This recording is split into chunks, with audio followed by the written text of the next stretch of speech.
Sit down.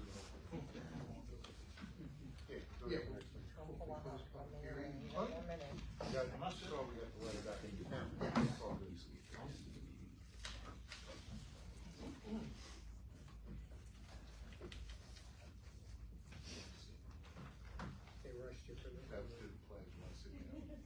I'm not sitting. I got a bad knee. All right, good evening, everyone. It's 6:30. I'll call this meeting to order. Everybody please rise. At the conclusion of the pledge tonight, we're going to host a moment of silence for Police Officer John McKechnie, who died serving this city as a line of duty death on March 18th, 1949. I pledge allegiance to the flag of the United States of America and to the republic for which it stands, one nation, under God, indivisible, with liberty and justice for all.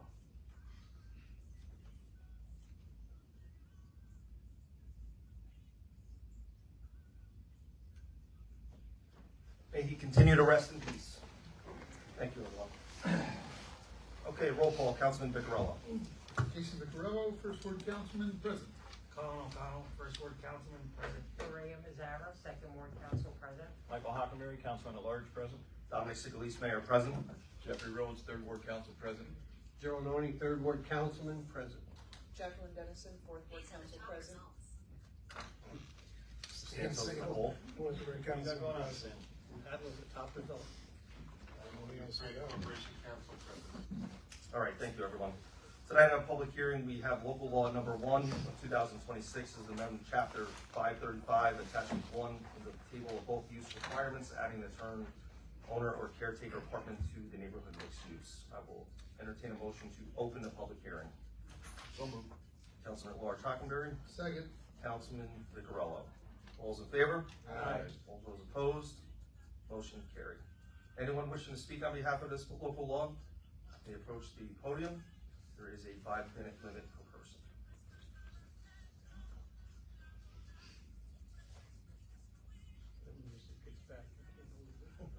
Okay, hearing none, I'll turn it over to Councilman Vicarello quickly.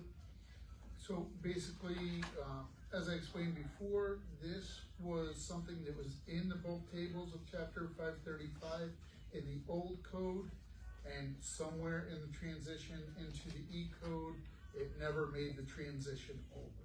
So we're just putting accessory owner or caretaker apartments back as an allowable accessory use for the neighborhood mixed use zone, to include places of worship, business and professional offices, and funeral homes. Okay. Any discussion from the council? Just a couple of notes, Mr. Mayor. Number one, the public hearing notice was posted and published in accordance with law. And number two, the proposed local law was referred to Orange County Planning under General Municipal Law, Section 239M, as required at the time of amending the zoning code. We received a response back at the end of last week on the referral from Orange County Planning, noting that this is a strictly local determination that had no comments, neither binding nor non-binding. So once the council completes the negative declaration under seeker, which we'll be able to do at the next meeting, and assuming we haven't gotten any negative comments or any feedback from the city planning board, we should be able to proceed with adoption of this local law at the next meeting. Thank you. Okay, thank you, sir. Hearing no further, I will entertain a motion to carry over the public hearing. Right, or can we close it? I'm gonna make a motion to close the public hearing. So moved. Councilman Vicarello, second by Councilman Rhodes. All those in favor? Aye. All those opposed? Motion carries. We have no presentations on the agenda tonight. Public comment.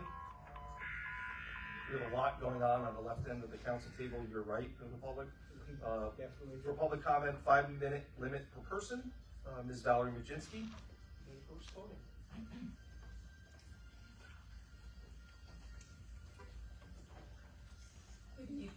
Good evening.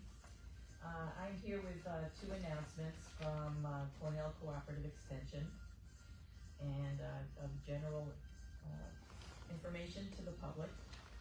On Thursday, May 7th at 5 p.m.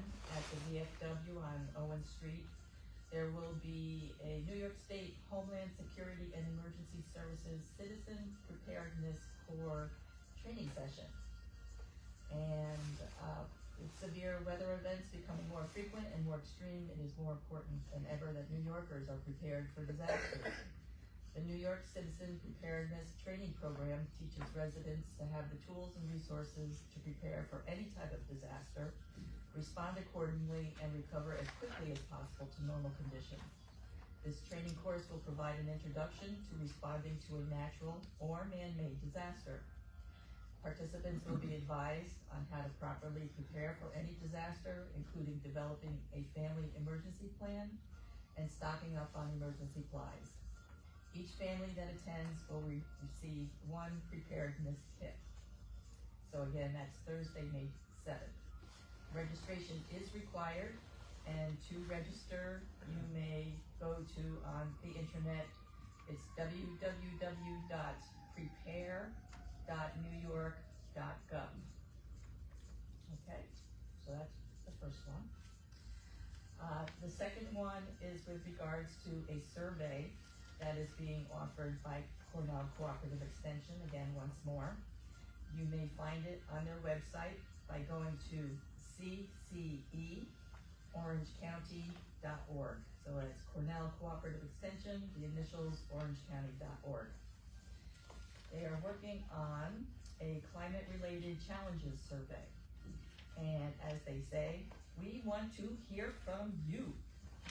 So this is open to residents in the Port Jervis, actually the Port Jervis School District, anyone in the school district, so that's pretty much Deer Park and Port Jervis.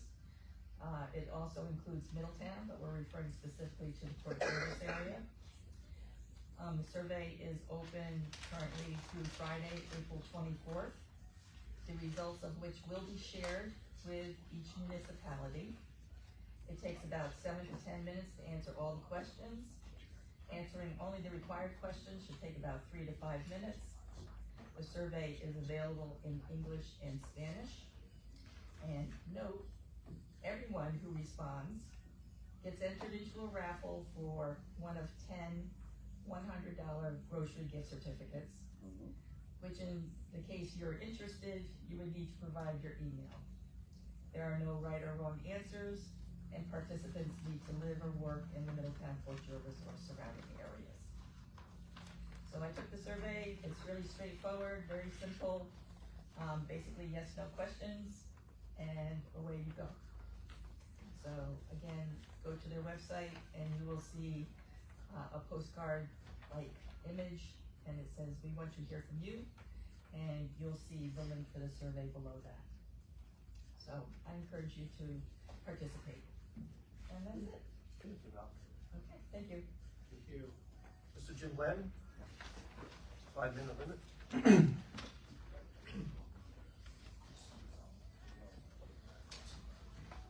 Dan and I have always taken pride in having friends with many diverse political and religious viewpoints.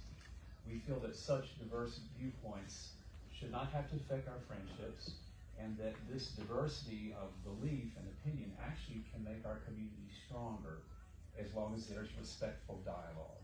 So I'm hoping tonight to be part of that respectful dialogue.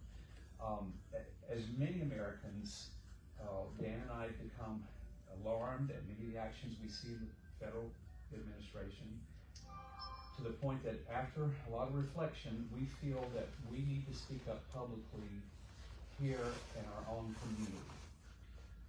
We do plan to join the No Kings rally, which is going to be here Saturday in Veterans Square Park.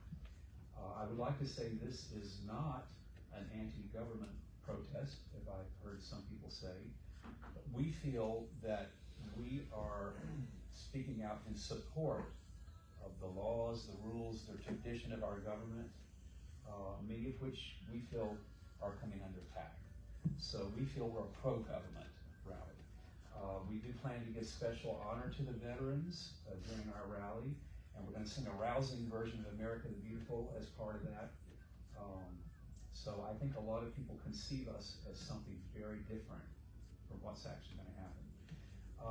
There's been a lot of pushback, as you know, from some local veterans who object to our using the Veterans Square Park. Yet, there are a number of local veterans that are very concerned about the actions of the administration, have many of the same concerns that we'll be expressing in this rally. In fact, one of them will be one of the speakers at the rally. So my concern is it feels like the ones that are objecting, saying that we shouldn't use Veterans Square Park, that it's an insult to veterans somehow, it feels like that these other veterans who are participating in this should not be allowed to use the Veterans Square Park to exercise their constitutional rights. It doesn't feel so much like a veterans issue, but like a group of people who have certain political viewpoints, which they have every right, and I support their right to speak out for those, just like I hope to do. But it's like we're being told by a group from one viewpoint that we shouldn't be allowed to speak on what many of us consider hallowed ground. We have monuments to veterans in there, that somehow maybe they're worthy, but we're not worthy to do that. And we're very concerned about that, and we even try to reach out and send word out. Could we sit together from both sides and let's talk about it and see if we can have more understandings, or at least lower the temperature a little bit. We were rebuffed. They said, we don't want to talk to you. Dan and I, and I'm winding up, Dan and I have many family members who are or were veterans, and we feel that they sacrificed so that we might have the rights of free speech and peaceful protest. And we feel we are honoring their sacrifice, and that of all veterans, by exercising those rights. We've invested a huge amount of time, effort, and money in this city, our home. We refuse to be told that we are somehow like second-class citizens, and we're not allowed to publicly express our great concern in this principal park and gathering place in our hometown. How much time? Oh, maybe a minute? I just want to say, Can you just sign up, Dan? We don't- I didn't, he but did. I'm taking. We don't defer time. Yeah, Because you can just sign up, Dan, and speak. Well, okay, I'm not gonna speak. It's okay. Just sign up.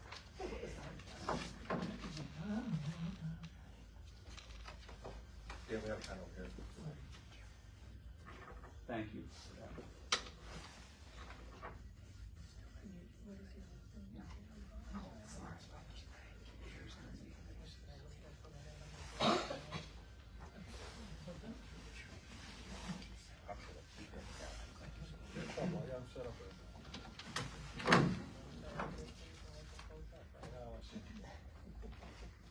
So gee, now you got a whole 5 minutes.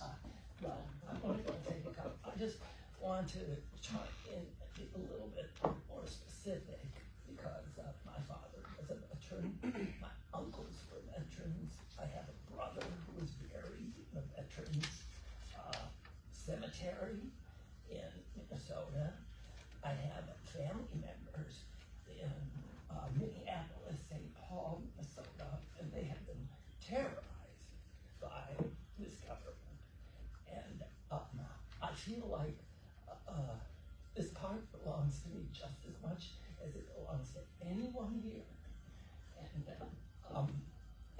And nobody gets to take a precedence over my point of view. It's just as important as everyone's here, and that's all I have to say. Thank you, Dan.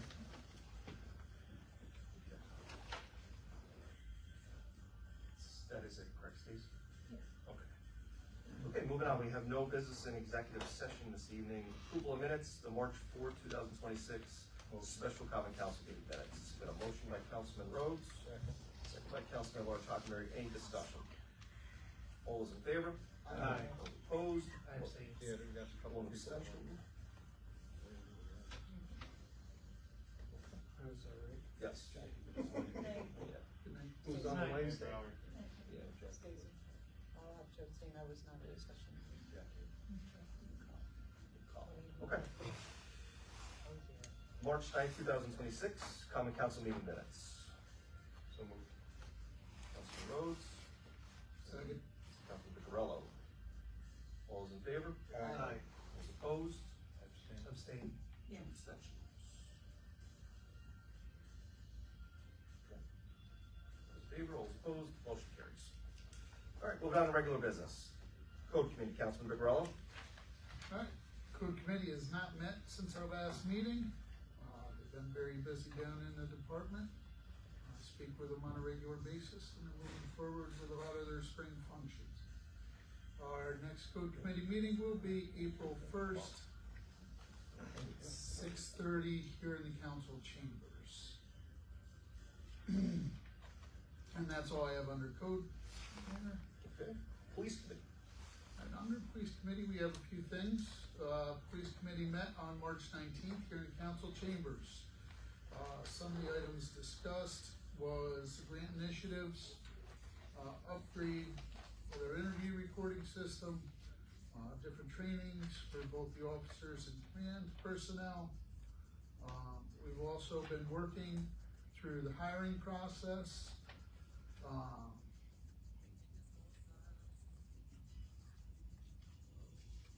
For anybody in the public who doesn't know how our hiring process works, it's an extensive program. First you take a civil service test, then you have to pass a physical exam, where we start to lose people. Then we have an interview process, which is made up of 3 members of the police department, 2 members of the council, of the police committee, and then members of our civilian review board. So we have people from all walks. Unfortunately, one of those folks from the civilian board had a last minute cancellation. So I would like to thank Tim Monahan for participating as a member of the civilian, and because it's a long process, we interviewed over the top 10 people, and broke that down. Now there's extensive backgrounds. They have to pass a psychological test, and they also have to pass a medical physical. So it's a very extensive process that we go through to hire each and every police officer here in the city of Port Jervis. At this point, I do have a couple of resolutions. Excuse me, is it possible, there's music coming out of the speaker here, you can turn that We've been on? fighting that since the beginning of the year. Every time we turn the microphones Okay. on, Okay, for some reason we get music. Yeah. all right. We don't know. Okay. Enjoy the music. It's just making it a little hard to do. Yeah. So my first resolution is something we do every year. It's the intermunicipal agreement with, for the 2026-27 Orange County Stop DWI program. It's to get reimbursed funding for DWI patrols. So now therefore, it is hereby resolved that the Common Council of the City of Port Jervis hereby authorizes the acceptance of Stop DWI enforcement funds from Orange County for the 2026 program year, and be it further resolved that the mayor is hereby authorized to execute intermunicipal agreements and any related documents necessary to effectuate the city's participation in the Orange County Stop DWI program enforcement waves throughout the 2026 fiscal year, subject to final review and approval as to form by the Corporation Council, and be it further resolved that this authorization shall apply to all such agreements issued in connection with the 2026 Stop DWI enforcement program. I'll make that a motion to accept. Motion by Councilman Piccarello, second by Councilman O'Connell. Any discussion on the resolution? This is the first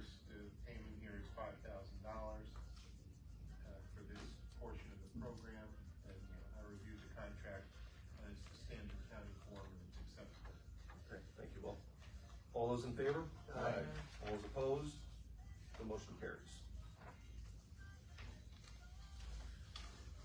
Okay, the second one is just a motion, and I'm making a motion to allow the mayor or his designee to sign the contract with the Humane Society for services there. And Councilman, just to be clear, Humane Society of Deer Park, Fort Jervis. Deer Park, Fort Jervis, yes. And that this will also be subject to final review and approval as formed by Corporation Council. And I think we're pretty set on that. Yeah, we made the final changes this morning and I sent them over. I see that Humane Society's already signed. Okay, so I'll I'll make a second. motion. Second by Councilman at-large Hockenberry. Any discussion on the contract? All those in favor? Aye. All those opposed? The motion carries. All right, the last one is a resolution, and this is for funding and a grant application to Strive, the Strive grant, thank you. And this has to deal with a state program which allows for training, grants, personnel for domestic violence investigation and partnering agencies.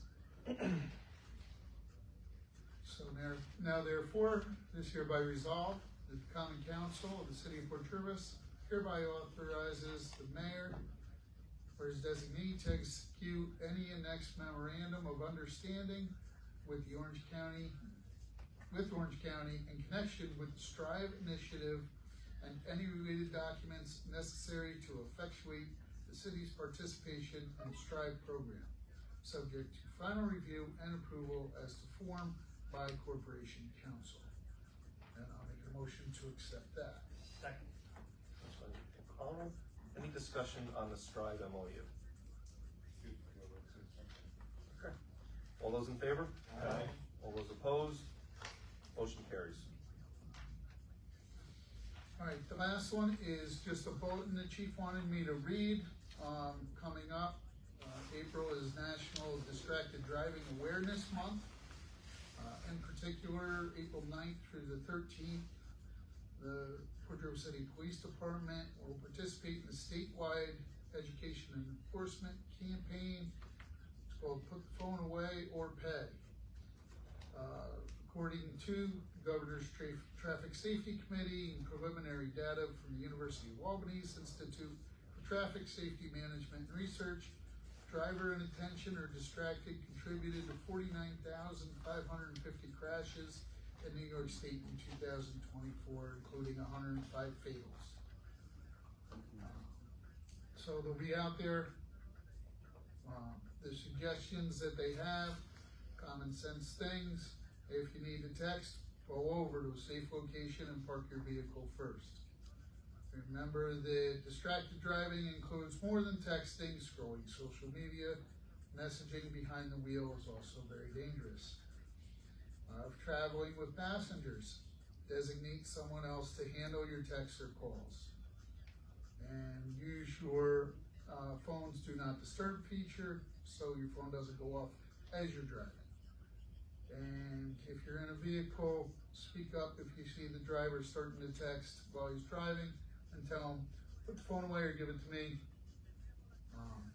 We've all been out there on the roads, we've all seen it, and no, nobody's really good at texting and driving, no matter what they think. So they will be out from April 9th through April 13th. And the next police committee meeting will be April 16th here in the city chambers. Okay, thank you, sir. Planning and zoning, Councilman O'Connell. Thank you, Mayor. Planning last met on March 17th. There was a public hearing for 100 Pike Street. Heritage Federal Credit Union plans on putting an ATM booth in the island in the existing parking lot. The project was approved with a stipulation that extra signage be added. Planning will next meet on April 21st at 7 p.m. in the council chambers. Zoning has not met since our last meeting. Next zoning meeting will be on Tuesday, April 7th in the council chamber. Recreation last met on March 11th. Discussed with the DRI project at Riverside Park, and they are hoping to have a design consultant by midsummer. Recreation update. 1 second. The dog Church Street Park lower level and the vehicle gate at Elks Bronx Park is now open. The gates at these parks will be locked every night at sunset. The Youth Center Recreation Room is open Monday through Thursday, 2 p.m. to 6 p.m., and Friday, 2 p.m. to 5:30 p.m. It will be closed March 30th to April 3rd for spring break. The Recreation Department's annual Easter Candy Dash will be held at Church Street Park, upper level, on Saturday, April 4th at 11 a.m. The Recreation Department is holding a spring cleanup at Veterans Park on Saturday, April 11th at 10 a.m. Volunteers are wanted to help us clean up the park after a long winter. If interested, show up on April 11th at 10 a.m. Bring work gloves and a rake if you have them. Thank you. The Rec Department casino trip to Mohegan Sun, Wilkes-Barre, PA on Saturday, April 18th is sold out. The 32nd Delaware River Run will be held on Sunday, May 3rd at Riverside Park at 9 a.m. Registration is now open. Visit runsignup.com and search Delaware River 5K Run and Walk. The third Jim Fagione Jr. Midnight Madness Endurance Relay will be held in Elks Bronx Park Saturday, May 30th to Sunday, May 31st, 6 p.m. to 6 a.m. For information on this event, register, visit pjmidnightmadness.com. The Recreation Office is accepting applications for the following seasonal summer jobs: lifeguard. Please contact the office if interested. Email us at recreationdirector@portjervisnewyork.gov. The next Recreation Commission meeting is scheduled for Wednesday, April 8th at 6:15 p.m. in the Youth Center. And that is all I have, Mayor. Thank you. Okay, thank you. Tourism, Councilwoman Pizarro. Thank you, Mayor. Tourism last met on March 11th.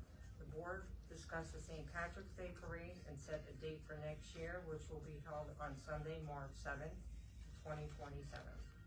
They also considered and discussed involving the businesses and participation as well as additional advertising. They are currently working on promoting the citywide yard sale, which will be held on Saturday, May 2nd from 9 a.m. to 4 p.m. There will not be citywide maps for the yard sale this year. The board has submitted the annual grant application of the Orange County Tourism, and they also discussed changing their meetings from the second Wednesday of the month to the second Tuesday of the month. The next tourism meeting will be held on Tuesday, April 14th at 6:30 p.m. here in the council chambers, and that's all I have. Thank you. Okay, thank you. Fire and Emergency Management, Councilman Rhodes. Thank you, Mayor. I have a resolution where as the city council, the common council of the city of Port Jervis previously declared certain equipment owned by the city and utilized by the fire department as surplus property pursuant to duly adopted resolution of the common council, and now therefore be it resolved that the mayor, the fire chief, or their designee is authorized to dispose of this surplus equipment as follows. 12 Scott SCBA packs and 24 Scott bottles, high pressure bottles, for $4,200 to Covinia Center Fire Department, and I make that a motion. Second. Second by Councilman Siegel. Any discussion on the surplus? All those in favor? Aye. All those opposed? Motion carries. The only other thing I have is just so people know that New York State still has, the burn ban is in effect for any open burns. So, I mean, you can have your barbecue grills, things like that, no open fires, you can't burn brush, any open brush, so that's a normal thing that happens every year in New York State. So, just so everybody knows that the burning ban is in effect for New York State. That's all I have, Mayor. Thank you. Okay. CDA, Councilwoman Dennison. Yes, thank you, Mayor. CBA has not met since it met last month. We will be meeting again this Wednesday at the Rec Center at 7 p.m. I have a resolution for consideration. The resolution of the City Council of the City of Port Jervis authorizing the submission of the New York State Hurricane Ida Resilient Investments through Support and Capital Infrastructure Program grant. Whereas the Owen Street and Barstow Street area of the city of Port Jervis is in need of stormwater improvements to reduce street and residential flooding resulting from the combination of rain and now undersized drainage pipes. Therefore be resolved that the Common Council of the city of Port Jervis hereby approves the submission of a Hurricane Ida Resilient Investments through Support and Capital Infrastructure Program grant application no later than 3 p.m. on April 13th, 2026 for $3.0 million. It is further resolved that should the grant application be approved, the balance of any amount over that amount would be provided by the city of Port Jervis. It is further resolved that the mayor and/or his designee is authorized to execute any and all documents in connection with the application, the subsequent purchase, and any other documents necessary to effectuate the intent of this resolution. Make that a motion, please. Second by Councilman at Large Hockenberry. Any discussion? All those in favor? Aye. All those opposed? The motion carries. And that's all I have. Okay. Housing Veterans PJTV 23, Councilman Siegel. Thank you, Mayor. The Housing Authority next meeting is scheduled for tomorrow, Thursday, March 24th at 6 p.m. Hillside Terrace. Excuse me. The next senior club meets on the second and fourth Wednesdays at 1:30 at the VFW 161. On Vietnam Veterans Day, a Welcome Home Celebration Parade will be held this Sunday, March 29th. The VFW 161 and Navalship and other community organizations will host a Welcome Home celebration to honor Vietnam and Vietnam-era veterans with the recognition they deserve, but too often didn't receive upon returning home. The event will begin at 12 p.m. at the Navalship. Veterans, families, and friends will be welcomed with coffee, light refreshments, and fellowship, followed by opening remarks and a guest speaker. At 1 p.m., veterans will participate in a short ceremonial welcome home parade from Navalship to VFW 161. All are encouraged to attend and thank our veterans, our Vietnam veterans. Also, we're looking for photos of veterans to be part of a PowerPoint presentation during the ceremony. If anyone has any photos, they can be sent to me for inclusion. On a personal note, once again, we hope that the organizers of the No Kings protest will pick another location other than Veterans Park. Many veterans, as well as our 3 veterans organizations, have expressed concern that our park, which recognizes those that served our country, is not a proper place to protest our government. There are other venues that will be more appropriate that could be used for that demonstration on that day. And the inspirational note, inspirational quote, you're here for a short visit. Don't hurry, don't worry, and be sure to smell the flowers as you go on your way. And that's Walter Hagen, whoever he is. Thank you, Walter. And that's all I have. Thank you, Mayor. Thank you, sir. Finance, IDA, ADA, Councilman Owen. Right, I don't have an inspirational quote. You just being here, the the- inspiration. oh, Say thank your you. thing, Thank Chair. you I'm so inspired much. by your presence. The IDA and ADA have not met since our last meeting. And I have the finance report. We have bills to pay. The general fund of $554,348. The water fund, $87,545. The sewer, $40,610. The capital fund, $47,054. Trust and agency, $102,947.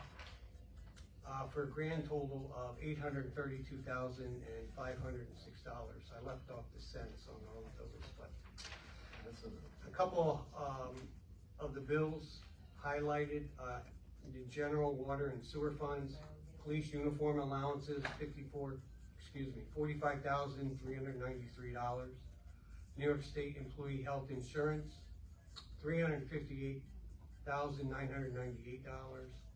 RC Lane Insurance for $57,717. Tyler Technologies for the annual software, $76,372. Out of the Capital Fund, MES Service Company, $38,892. Equipment Incorporated, $3,022. And Carol Gallagher Esquire, she's our environmental attorney, for $2,800. So I make a motion to pay the bills. Second. Second by Councilman Rhodes. Any discussion on the bills? All those in favor? Aye. All those opposed? Motion carries. So that's all I have, Mayor. All right, thank you. DPW, Councilman Laura Tockenberry. Thank you, Mayor. DPW has not met since our last meeting, however, we did meet prior to, I was not here at the last council meeting.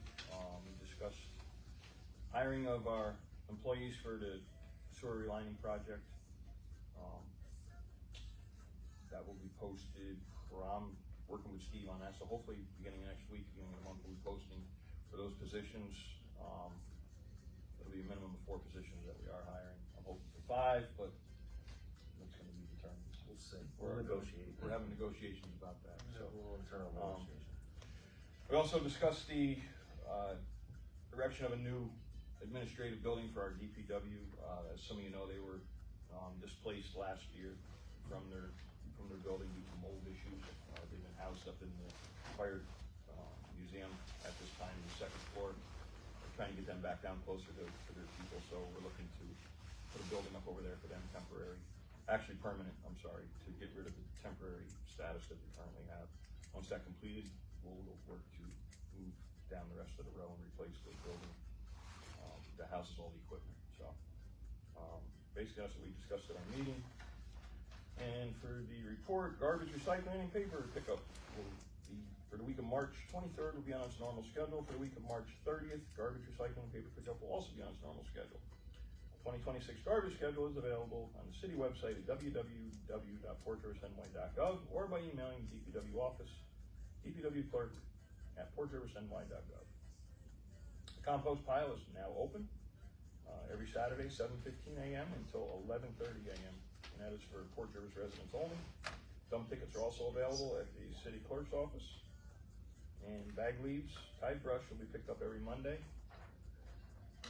I believe that is all. Our next meeting will be held Monday, April 6th at 6 o'clock p.m. here in the council chambers. And that is all I have, Mayor. We're gonna hold off on that. Can I just say something? Zoning did meet last week or 2 weeks ago, and there was a public hearing set for their April 7th meeting for a setback variance. I forgot to add that. Sorry. Thank you. Can't you tag it on my committee? Yeah, there you go. Okay, under Mayor's comments, for your consideration, this is for the Midnight Madness. This is their New York State Liquor Authority liquor permit application. It is updated. They do have the map that's required. They have the narrative that's required, and also the other related cover sheet. So I'll entertain a motion for that. So moved. Councilman Laura Tockenberry, second by Councilwoman Dennison. Any discussion? Mayor and the department heads all, I read some of this, everybody signed off, I know the chief had. So this is this is trending into the new direction, that we will have to handle our liquor authority. Just so everyone is aware in the council, so we used to just do the cover form.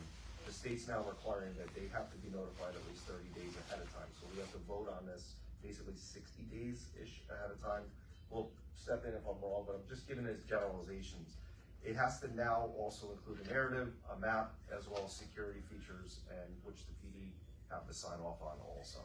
So once all that's submitted, the liquor authority can also reject the application still, but we are now taking the extra steps after we had we'll say a learning experience last year. So this is the kind of updated, the police department, the code committee, as well as Corporation Counsel Frank, we've been having regular meetings on getting this updated. So this is what the updated application process is going to look like.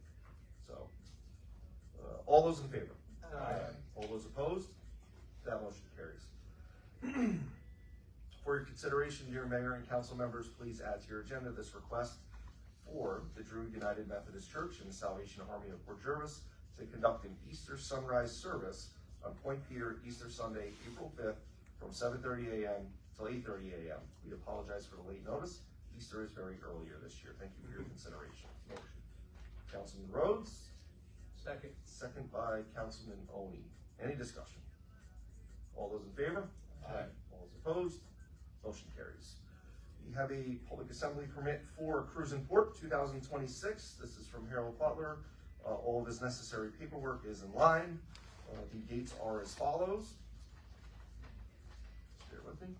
May 5th, June 2nd, July 7th, August 4th, and September 1st. In the event of rain, the alternate dates will be as follows: 5/12, June 9th, July 14th, August 11th, and September 8th. I will entertain a motion. So moved. Second. Councilman Siegel, second by Councilman Vicarello. Any discussion?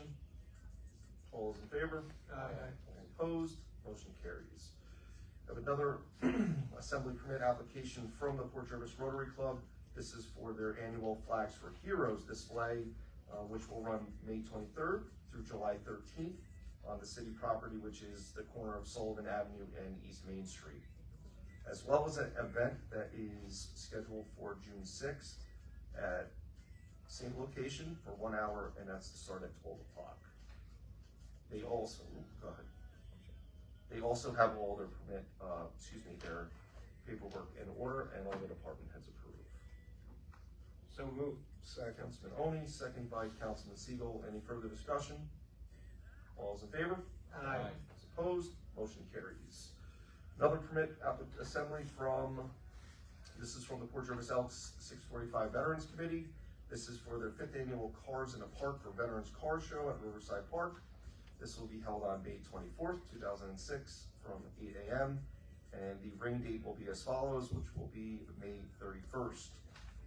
They too have all their paperwork in order and all the department heads have signed off on it. So moved. Second. Councilman Vicarello, second by Councilman Rhodes. Okay, last permit for tonight. This is from Battenberg USA Events Incorporated. This is for the Port Jervis Acme Downhill, which is a downhill skateboarding luge race. This will be held at Elks Brox Park on Skyline Drive in Port Jervis. The date of gathering the event date will be July 24th through July 26th. They are going to be requesting July 22nd through the 28th to do work and get the road ready. They do have all of their paperwork in order, and their insurance is here, and everybody has signed off on this one. So moved. Second. Councilman Large, and second by Councilman Vicarello. Any further? All those in favor? Aye. All those opposed? Motion carries. Lastly, I just want to go back to the CDA. Councilwoman Dennison read off a resolution. This is the Risk 2, this is a Hurricane Ida funds. And this targets all of Owen Street as well as Barcelo Street. And as everyone is aware and has lived in this town and knows that Barcelo Street goes about 4 to 6 feet underwater every time we get a rain event that exceeds 2 inches per hour. And it's been like this way for a very, very long time. That community has suffered. We were able to identify funding. That risk grant is up to $3 million. If we exceed the $3 million, then it comes out of the city. We've been working very closely with our engineers on this, and we believe we'll be able to keep the project at $3 million. Zero match to the city if we do that. Obviously, me as the mayor, I am going to make sure that we hold tight on that line. But this will replace the stormwater issue through there. Will it be the ultimate resolution? We hope so, but we can't guarantee it necessarily, but we think this will alleviate a lot of the issues. We are hoping if we work through this, that will lead to the other areas of the city in which we have flooding that have been notorious for it. But we feel very confident with this grant submission. I'd like to thank our Department of Public Works Director, Steve Duryea, who did locate this funding. I'd also like to thank our CDA Director, Valerie Majinski, that administrated this whole grant project. She basically both of them put together this grant package in a very limited amount of time. And I do think it will have a tremendous benefit to the public if we are awarded this. So I just kind of wanted to let everybody know what we had voted on with that. And if we are successful with it, there will be much more public information to follow on that. Then we could hopefully get down to the nitty-gritty and show the public what we're hoping this will accomplish. So with that being said, I'd like to thank everybody for coming out tonight, and I will entertain a motion for adjournment. Motion. Councilman Rhodes. Second. Second by Councilman Riccarello. All those in favor? Aye. All those opposed? Motion carries.